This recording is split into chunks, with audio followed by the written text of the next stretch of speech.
할렐루야. 9월 1일 금요일 묵상 말씀을 시작하겠습니다. 때가 찼다. 회개하고 복음을 믿으라.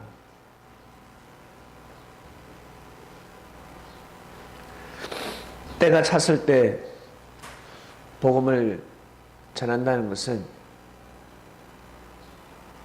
생명을 살리는 일입니다. 성도 여러분, 살아오시면서 생명을 살려보셨습니까? 생명을 살린다는 것은 참으로 귀하고 귀한 일인데, 생명을 살리고 싶어도 살릴 수 없고, 살릴 수 있는 기회가 왔을 때에도 살릴 수 없는 것이 사람의 마음입니다. 마음대로 내가 생명을 살리고 싶다고 해서 살릴 수 있는 것이 아닙니다. 무엇보다 사람들은 육의 생명, 육신의 생명, 지금 현재 보이는 이 몸의 생명을 살리는 것을 참으로 귀하게 여깁니다. 맞습니다. 육보다 귀한 것이 어디 있겠습니까? 우리 몸보다 귀한 것은 없습니다. 이 세상의 만물도 몸보다 귀할 수 없고,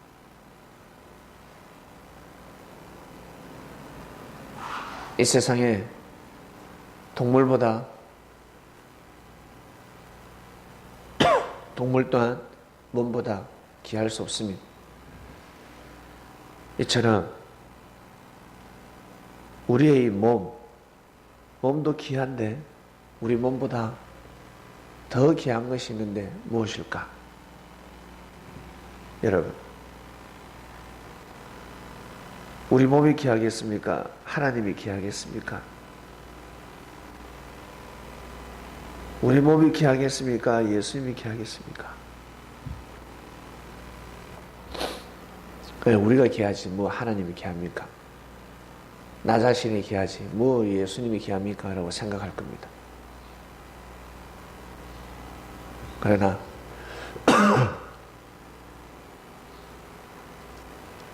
그러나 나 자신보다, 우리보다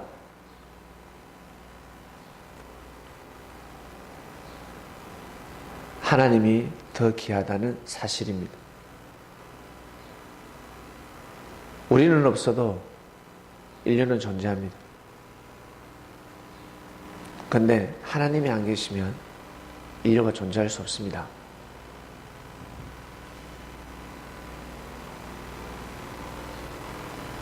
천국이 존재할 수 없습니다.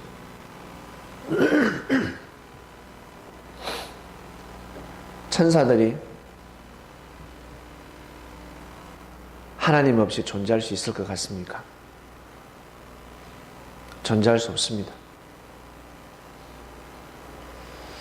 아마 일정한 기간 동안은 서로 하나 되어서 존재할 수 있을 겁니다. 그런데 영원토록 오랫동안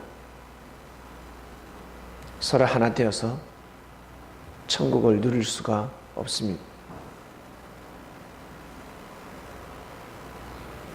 하나님이 계시기 때문에 천국이 존재하는 겁니다. 이 사실을 아십니까? 이 땅에 떠도는 영들, 휴가하지 못한 영들, 영적으로 부활하지 못한 영들끼리는 하나 되지 못합니다. 왜 그럴까? 하나님이 계시지 않기 때문에 그렇습니다. 그들이 거하는 곳에는 하나님이 함께 하시지 않기 때문에 그렇습니다. 다른 말로 하나님과 소통할 수 없습니다. 하나님과 교통이 끊어졌습니다. 그래서 서로 하나 되지 못하는 것입니다. 예수님의 제자들이 왜 하나 될 수 있었을까? 왜 하나 될 수 있었을까? 이유는 한 가지입니다. 하나님이 계셨기 때문입니다. 하나님이 함께 하셨기 때문에 제자들은 하나 될 수 있었습니다. 하나 되고자 몸부림을 쳤습니다.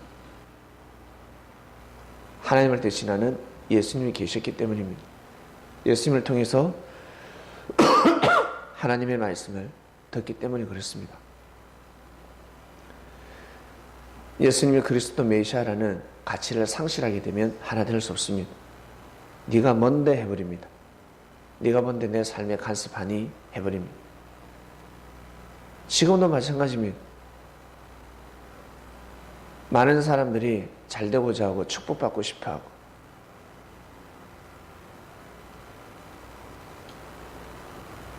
근데 복음을 믿지 않습니다. 복음은 해와 같습니다. 태양과 같습니다. 태양 없이는 만물이 존재할 수 없듯이 태양 없이는 사람이 존재할 수 없습니다. 고로 하나님 없이는 사람이 존재할 수 없습니다. 그런데 사람들은 하나님을 대적하고 있습니다. 하나님은 생명을 살리는 역사를 감행하십니다. 영적으로 반드시 살아나야 합니다. 잠에서 깨어나야 합니다. 졸면 아니 됩니다. 잠자면 아니 됩니다. 왜? 죽으니까. 죽습니다. 영은 안 죽잖아요. 하나님과의 관계성이 끊어집니다. 예수님의 제자들은 다시 살아났습니다. 자신이 살고 보니까 이제 알 것 같습니다. 내가 살아나니까 하나님에 대한 가치를 알게 됩니다.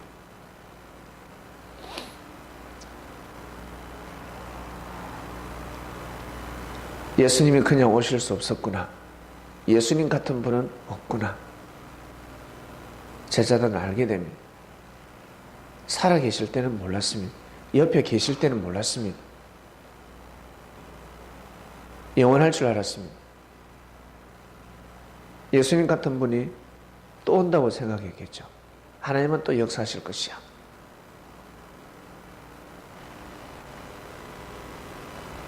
(2000년) 동안 예수님을 기다린 역사가 진행되어 왔습니다. 하나님은 다시 역사하시지 않으셨습니다. 아니, 못하셨습니다. 한 번으로 끝나기 때문에. 예수님이 육으로 직접 오는 역사는 임마누엘이가 육으로 오는 역사는 한 번이기 때문에 그렇습니다. 처음이자 마지막입니다. 그 가치를 몰랐습니다. 여러분 존재가 처음이자 마지막입니다. 오늘 살면 처음이자 마지막입니다. 없습니다. 처음과 끝을 살고 있습니다. 오늘은 처음이자 끝입니다. 다시는 오늘 같은 날이 찾아올 수 없습니다. 예수님의 제자들은 가치를 알게 되었습니다. 2000년 전 복음을 전한다는 것은 어떻게 비유를 하냐면 여러분 현재 발가벗고 나가서 복음을 전한 것과 같습니다. 발가벗고 복음을 전할 수 있겠습니까? 목욕탕에서 전할 수 있겠죠. 길거리에서 전할 수 있겠습니까? 이 말씀을 듣는 자매 여러분, 발가벗고 멀건 대낮에 복음을 전할 수 있겠습니까? 미치지 않고서는 못 전합니다. 오늘 복음 전하지 않으면 죽는다. 이제 죽는다. 내일은 없다. 내가 귀한 일을 하고 죽자. 부끄러운 게 무슨 상관입니까? 죽으면 끝인데 가지고 있는 재산 다 필요 없습니다. 끝입니다. 그러한 심정으로 복음을 전했습니다. 부끄럽거든요. 민망하거든요. 왜? 사람들이 조롱하니까. 예수 믿는다고. 잘못하면 미쳤다고 두드려 맞습니다. 사람들이 상종하지 않습니다. 근데 그 중에 진짜 복음을 기다리는 사람들이 있었기 때문에 그 중에 준비된 자들이 있었습니다. 때가 찬 사람들이 있었습니다. 그들은 툭 건들면 툭 떨어집니다. 과일이 떨어지듯이 때가 된 사람들입니다. 그런 사람들을 불러 모았습니다. 왜 유대인 모두가 예수님을 믿지 않았을까? 그리고 기독교가 하늘의 역사라 그러면 왜 다 믿지 못할까? 다 못 믿습니다. 믿을 수 없습니다. 믿을 수 없습니다. 하나님은 그걸 알고 계십니다. 모든 사람들이 믿을 수 없다. 이 복음을 따를 수 없다. 수준대로 수준대로 안 믿고 가는 거구나. 그리고 그 중에 의인 단 한 사람만 있어도 하늘은 허무케 하십니다. 왜? 이 복음을 이어갈 수 있으니까. 단 한 명도 없다. 그때는 엄청나게 낙심하십니다. 모든 것은 한 사람으로부터 시작되기 때문에 그렇습니다. 한 사람이 있느냐 없느냐, 한 명이 있느냐 없느냐. 한 명이 있으면 이길 수가 있습니다. 그런데 그 한 명이 없으면 이길 수가 없습니다. 복음을 아는 자가 있느냐 없느냐. 예수님이 다 이루었다라는 말씀을 왜 할 수 있었을까? 다 이루었다. 뭘 다 이루셨는데? 예수님 돌아가시면 끝인데.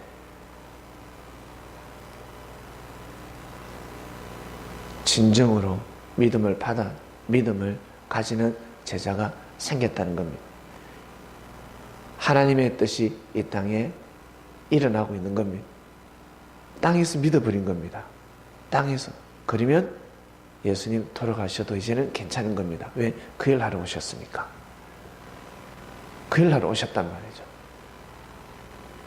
그래서 믿음의 제자를 세우는 데까지였습니다. 세우는 데까지. 부모가 눈을 편하게 감을 때가 언제입니까? 자식이 이제 홀로 자립할 수 있을 때. 저 녀석이 이제 살 수 있구나. 저 딸이 이제 살 수 있겠구나. 그러면 부모님은 눈을 편하게 감을 수 있는 겁니다. 기도하고 마치겠습니다. 때가 찼다. 회개하고 복음을 믿으라 했습니다.